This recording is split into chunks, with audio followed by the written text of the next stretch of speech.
I want to share a personal story, personal experience that, in retrospect, had quite a huge impact on my career in the fashion industry. So, you might know I'm from Israel, and I went to fashion school back then in Israel before I came to New York. When I graduated school, I was offered a job. In fact, it was literally the next day I got a phone call and was offered a design job. And not just another job. It was actually a dream job for me back then. It was a cool brand, edgy, trendy, young people. It was really everything that I could think of. But fast forward a month and a half, and I was fired. And when my boss back then sat down to break the news, she said, "Listen, I hope that this will serve as a wake up call for you because I think you're talented, yet you're not yet understand that people are going to need to spend money and people are going to want to wear your products. And at the end of the day, the creativity in the product is cool, but the customer still needs to find value for them in it. And without you thinking about that customer, without you thinking about how are they going to wear it, where are they going to wear it to, what is the value of them spending the money on that product, your designs are not going to have any value, which means that a brand like me wouldn't find value in hiring you. And if you down the road want to create your own product, it's the same thing. You will not be able to find customer. You will not be able to sustain a business if you're not going to create products that can be creative, but at the end of the day, products that a customer going to see a value in it, want to spend the money on this product and wear it. And she was on point. I knew it when she broke it down to me this way. I knew she was right.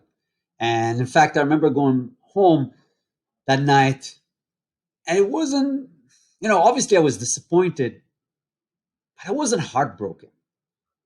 It made sense to me, and I did take it in.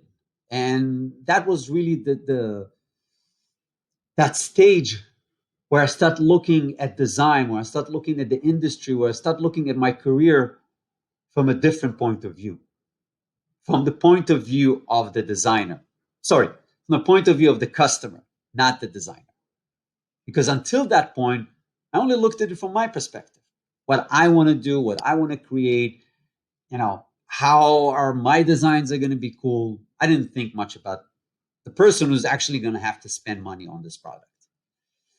So, there are a couple of things that I would like for you to get from that story. The first thing is, like I said, as a brand, you design product that in order to make it into a business, you need customers to buy it. And therefore, you really have to think consistently about their point of view and the value that they're going to get from your products and the value that they're going to get from spending money on your product. Because without that, they're not going to spend money on your product and you're not going to have a business. So that's one thing. And the other thing is, throughout our lives, we get feedback from people, customers, our bosses, our employees, our friends, colleagues, our partners, whoever that is. And even though sometimes that feedback is not fun to hear, it's not something we want to admit to, it's not something we want to hear. It can be, if we look at it right, it could be an amazing opportunity for us to get much better at whatever it is that we're doing.